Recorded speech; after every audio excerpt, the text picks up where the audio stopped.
Perfecto, vamos a continuar con más el modelo noticias y ya vamos a recibir acá en nuestros estudios también al ingeniero Freddy Ceballos, con el vamos a dialogar un poco de temas tributarios y algunas recomendaciones importantes para que empiecen a aplicar. Lo recibimos también acá en nuestros estudios.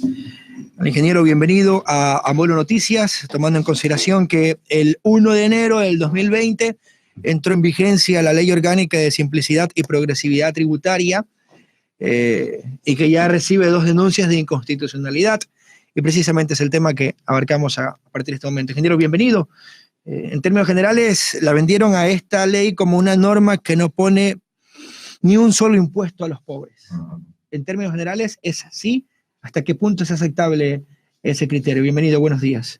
No, Carlos Luis, buenos días, muchas gracias por esta oportunidad. Qué bueno estar aquí de nuevo en Manta. Esto del cambio climático ha sido cierto tanto en Quito como en Manta, la verdad. Pero bueno, sí, Carlos Luis, efectivamente la Ley Orgánica de Simplificación y Progresividad Tributaria, que en la práctica creo que fue una ley tan esperada como diciembre y como la Navidad y como el final de año. Quiero comentarle que estaba previsto aportar $700 millones en contexto al erario nacional, sobre la cual solamente hice una reflexión muy general. 700 millones sí que equivalen al 50% de los $1.400 millones que podía haber ingresado producto de eliminación de subsidios de la gasolina. 700 millones equivalentes al 18% aproximadamente del déficit de presupuesto del Estado para el año 2020. 2% del gasto del presupuesto, incluyendo la refinación de derivados del petróleo. Es decir, lo que quiero transmitir de alguna forma con esto es que 700 millones dentro de lo que es la proforma y la estructura legal, tributaria de un gobierno, de un país, no necesariamente es que va a generar un reflote, no voy a querer decir un reflote, pero un cambio a la estructura, a la orientación que tiene. Es decir, lo que se apunta a recaudar no va a solucionar los problemas económicos que hoy tiene Ecuador. Bueno, solamente basta con ver el número, no hay que sumar y restar 700 millones en relación a un déficit de aproximadamente 5.000. Yo me pregunto, sí, bueno, las idas al cine ya no son 5, ahora son 2. El gasto en cierto tipo de excesos bajaron a la 10ª parte o en un porcentaje apropiado, pero no necesariamente llegan a solucionar el problema, o para no hablar de problemas, no está cambiando una estructura en el corto, en el mediano o en el largo plazo. No son temas pensando no en mi gobierno, sino pensando en el suyo, pensando en el posterior, no pensando en mis hijos, pensando en mis nietos y los que vendrán. Es decir, medidas parches para solucionar los problemas actuales. En ese sentido, ¿piensa usted que este tipo de medidas le dan también alternativas a los ciudadanos? Por ejemplo, cuando se subió o se quitó el subsidio a la gasolina extra, o a la gasolina super y empezó a subir, la gente migró a la extra. Sí. En el caso de, por ejemplo, el 10% del ICE, ahora a los temas de la telefonía, ¿qué opción aparecerá para la gente? ¿O qué tipo de resultados adversos puede traer este tipo de medidas hacia el gobierno en ese afán de recaudar? Sí, el tema del incremento de impuestos, lo vamos a ver brevemente. Siempre terminan en el bolsillo del contribuyente final, siempre son trasladados hacia el que menos capacidad de movimiento tiene. Sí, el tema que usted está comentando del ICE, que el ICE en realidad está grabado en telefonía móvil al prepago, más que al revés, al postpago y no a prepago, considerando la reflexión del gobierno de que este tipo de consumo telefónico lo hace el menos favorecido. Sí, ok, pero no necesariamente los costos de los impuestos son trasladados al consumidor final con el mismo nombre. Son incrementos producto de cierto tipo de gravámenes que al final, por la derecha, por la izquierda, de frente, llegan este tipo de incrementos. Lo que habría que analizar aquí es cuánto se incrementó el costo de vida por el implemento de estos impuestos. ¿Qué es el ICE para que la gente lo pueda entender? Porque se graba el 10%, según lo que ha manifestado la misma normativa, en los impuestos a consumos especiales, en planes de telefonía celular y también para lo que respecta el tema de las cervezas industriales. Un poco para contexto y entender a quien nos escucha. Sí, el ICE, el impuesto a los consumos especiales, es un impuesto, el nombre, es una denominación internacional que en cualquier país básicamente lo que procura es gravar a cierto tipo de insumos, consumos que realiza la colectividad sobre la base de ciertas excentricidades o cierto tipo de gastos no comunes, si queremos llamarle. Por ejemplo, en el tema de autos, en el tema de bebidas alcohólicas, en el tema de cigarrillos, y como usted bien lo dice, en la parte de telefonía celular está grabado con el 15%, para sociedades, para cuando se contrata a través de una compañía. Sí, los planes corporativos. Exactamente. Y 10% cuando lo contratamos directamente como personas naturales. Y le insisto nuevamente, excepto el concepto de pospago. Es decir, prepago, son 4.4 millones de planes en el país. Wow. ¿Qué significará en cuanto a recaudación para el Estado eso? Claro, Luis, habrá que cuantificar porque, claro, a diferencia del buen ejemplo que usted ponía del tema de la gasolina, yo no creo que la gente cambie de tipo de contratación de celular. Claro, en el tema de la gasolina, con cierta afectación en cierto tipo de autos, probablemente la gente dijo, no, esto está muy caro el tema de la gasolina, súper, me moveré a la gasolina. Pero en el tema del teléfono, no. En el teléfono estoy completamente convencido que la mayor parte de compañías de ciudadanos lo que terminaremos es realizando un gravamen y un pago adicional, casi sin darnos cuenta en el valor. Pero el tema de la acumulación, el tema de la recepción total de impuestos va a ser un valor muy alto. Quiero poner a consideración suya y de nuestros amigos oyentes la explicación que realiza, más bien profundizar en el análisis con su presencia. Acá está. La señora Auxiliadora Holguín es la directora zonal del Servicio de Rentas Internas. Ella explica cómo aplica este tema del 10% del impuesto al valor agregado para las plataformas digitales. ¿Cómo aplica o cómo lo empieza a aplicar el Servicio de Rentas Internas? Y luego vamos con su explicación.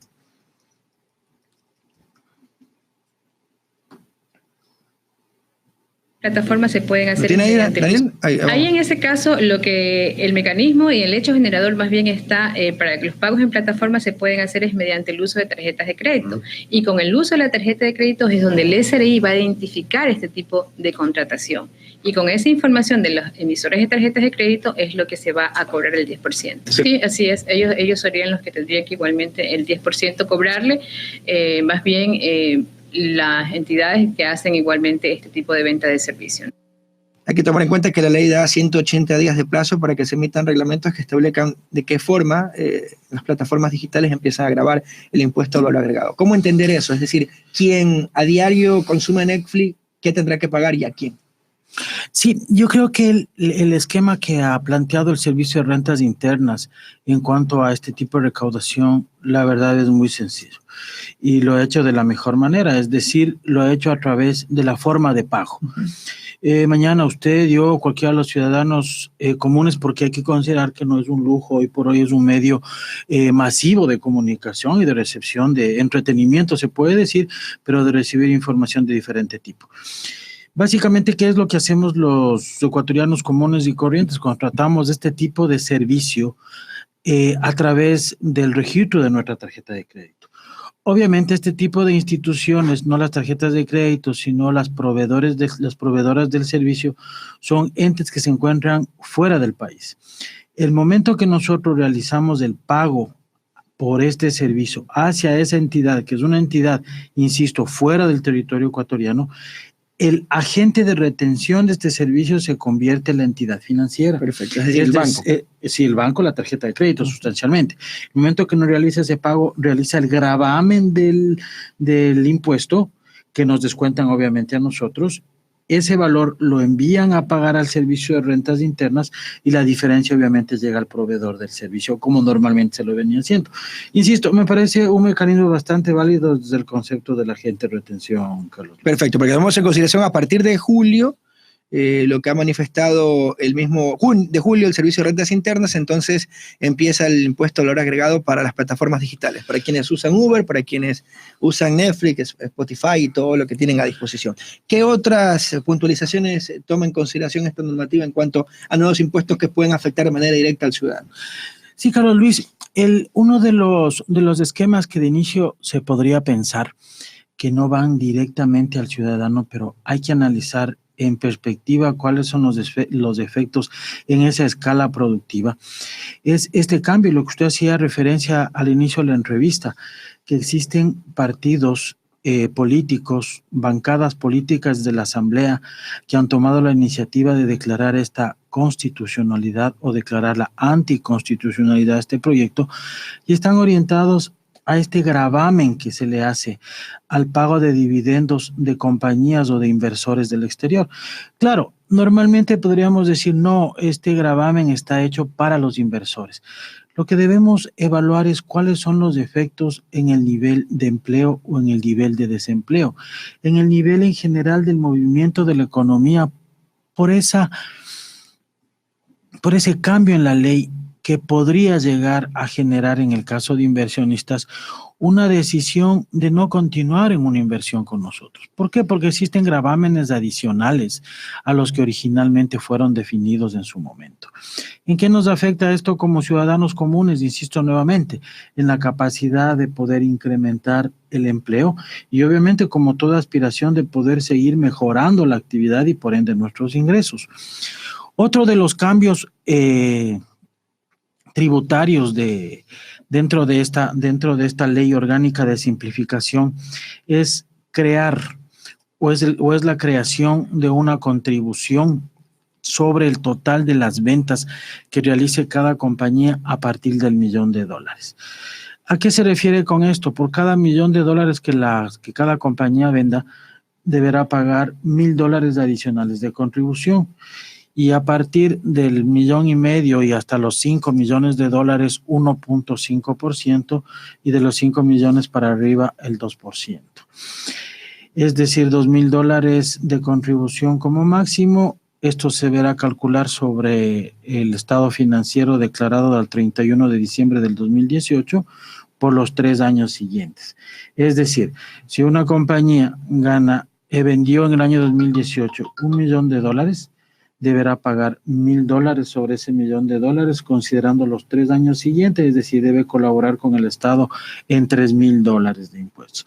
Así progresivamente irá aumentando. Va aumentando de acuerdo a una tabla que igualmente está incluida dentro de la ley orgánica y este valor definitivamente será un gravamen o es un gravamen al valor del pago de impuesto adicional que tiene que realizar la compañía. Se entendería o se procuraría que nuevamente, como comentábamos hace un momento, estos impuestos no sean trasladados hacia nosotros, hacia los consumidores finales, pero eso yo dejo un poco de interrogante. No sé si necesariamente las compañías van a absorber este monto, considerando que son costos adicionales de su operación. ¿Eso puede conllevar a que suban los precios de algunos productos? Amanecerá y veremos, mi querido Carlos Luis, pero recordemos que siempre este tipo de costos adicionales son trasladados, insisto nuevamente, vía el precio de venta del producto hacia quién. Freddy, ya algunos aspectos quedaron en vigencia con la ley de simplicidad y progresividad tributaria y otros tendrán que normarse a través de las regulaciones propias del Servicio de Rentas Internas.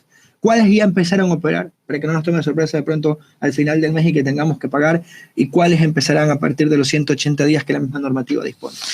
Bueno, la ley es, como lo dice en su cuerpo, en su contexto, y como usted bien lo decía, el impuesto de valor agregado a los servicios digitales aplicará a partir de los 180 días de la publicación en esta ley. También tenemos dentro de la característica de esta ley, en el tema de los pagos de los dividendos y la contribución, que aplicará desde la fecha de publicación de esta normativa, es decir, del 31 de diciembre del 2019, lo que es o los que son factores que están procurando esta declaración de anticonstitucionalidad. El gran resumen es que toda la ley está vigente de forma inmediata. El tema del pago, el tema del incremento de estos servicios digitales y demás es tan solo tema de tiempo de implementación dentro de los proveedores del servicio y obviamente que se emita el reglamento detallado sobre esta ley para saber cómo aplicar. El ISA de las fundas plásticas también, ¿no? Ese comenzará a aplicarse en 90 días. Hay 10 centavos adicionales por cada funda plástica. Cuando vamos a un supermercado nos van a cobrar 10 centavos. Sí, aquí hay una consideración que la vez anterior le escuchaba a la economista, directora general de rentas, que hacía referencia a que dentro del reglamento se indicará cuáles son estos locales o estos comercios que están afectados con esto. O sea, la tienda de su casa, la tienda de la mía, ciudadanía no necesariamente pagará esto. La idea será que las grandes cadenas comerciales que tengan, entiendo, 2, 3 o más sucursales, ya desde el momento de la emisión de su venta, desde abril, como usted bien lo decía, habrá el gravamen de 10 centavos adicionales. Ahora, ¿qué puede conllevar esta actualización del Registro Único de Contribuyentes que debe realizar el Servicio de Rentas Internas hasta el 20 de enero? Es decir, hasta ayer. Efectivamente, debió haberse realizado hasta ayer. Yo la verdad, hasta lo que tengo entendido, ninguno de los contribuyentes ha recibido esta... Yo no lo he recibido, por eso. ¿Qué es lo que conllevará, viéndole igualmente desde el punto de vista bueno, desde el punto de vista del origen, de la perspectiva del Servicio de Rentas Internas? Creo que el Servicio de Rentas Internas lo que procura es definir más en blanco y negro cuál es el papel de cada uno de los agentes y sujetos de retención. Sin embargo, yendo de la mano del concepto de simplificación de la ley, y dentro de lo que también se mencionaba hace un tiempo atrás, de que lo que se procura es que los nuevos emprendedores tengan la vida tributaria mucho más fácil, evitándole cierto tipo de acciones, de pasos burocráticos tributarios. Yo no sé si en la práctica el Servicio de Rentas Internas con esta medida llegue a recuperar o cuando menos a mantener en estos casos puntuales el nivel de recaudación. ¿Ya qué me refiero con esto? El hecho de que un tercero sea un agente de retención, normalmente le ayuda a la administración tributaria a que alguien, mal dicho en español, le dé reteniendo. Uh-huh. Sí, es decir, usted me da reteniendo, en vez de pagarme $100, me paga solo 90 y los 10 le envía a pagar al servicio de renta. Hablamos solo de los tributos. ¿Hay beneficios entonces para los ciudadanos? Esta normativa no solo busca recaudar, sino también de pronto generar mayores oportunidades para desarrollarse los emprendedores o generar plazas de empleo, que es tal vez lo preocupante por la gran cantidad de tasa de desempleo y falta de empleo digno y estable que tienen los ecuatorianos. Creo que el propósito, como se lo puede leer entre líneas dentro del proyecto, de alguna forma busca esto, pero nuevamente, el hecho de cambiar reglas en el tema principalmente de dividendos, y no lo digo yo, lo dice los dos partidos de la Asamblea y desde la Cámara de Comercio, en este caso de Quito, que está apoyando la inconstitucionalidad. ¿Qué puede conllevar eso? ¿Usted cree que pasará? Las dos demandas han sido presentadas ya ante la Corte Constitucional. Bueno, Carlos Luis, yo más allá de que pase o que no pase, que podría llegar a... Se alega es el proceso por el que se aprobó, ¿no? Exactamente, se alega la fecha en la cual está... Entre gallos y medianoche que metieron la normativa. En vigencia la ley, que efectivamente es eso. Pero pensemos mucho más allá de eso. O sea, si usted es un inversor que está viendo el Ecuador desde fuera, y yo soy ecuatoriano, amo a mi país. Si es que un inversor del exterior comienza a analizar en dónde invertir, quiero hacer un ejemplo pequeño con nuestros dos vecinos, y puedo hacer una reflexión en cuanto solamente al tema de moneda. Definitivamente el ingresar en Ecuador dólares es garantía de que va a sacar dividendos y réditos en dólares. Esa moneda no va a estar expuesta a inflación, a devaluación, entonces siempre será un buen concepto. Pero si es que es inversionista del exterior, ve que en diciembre del año 2018 se creó una ley para incentivar la inversión. En agosto del 2019 se saca un reglamento que fortifica esa decisión. Y en diciembre del mismo año, es decir, al año de la ley original, dicen, no. ¿Sabe qué? El tema de la repatriación de dividendos sí le voy a gravar en proporción el 10%.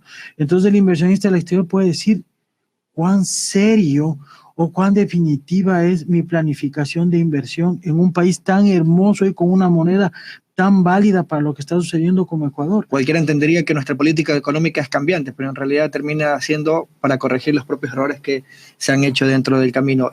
Se viene también reforma del Código Monetario, ¿no?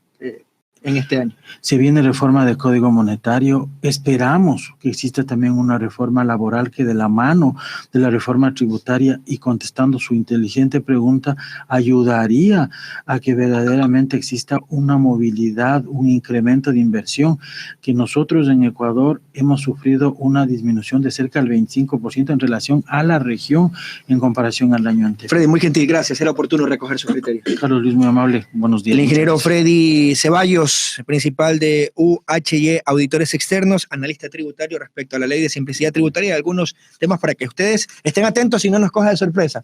A quienes mañana, tarde y noche están en Netflix o utilizan Spotify como ustedes, la música y todo lo demás, ya se viene impuesto también a todas las plataformas digitales. Ahí estaban las puntualizaciones. Gaby, así llegamos a la parte final. Por supuesto que sí, culminamos una jornada más informativa que para lo único que no hay impuesto es para ser educado y para sonreír.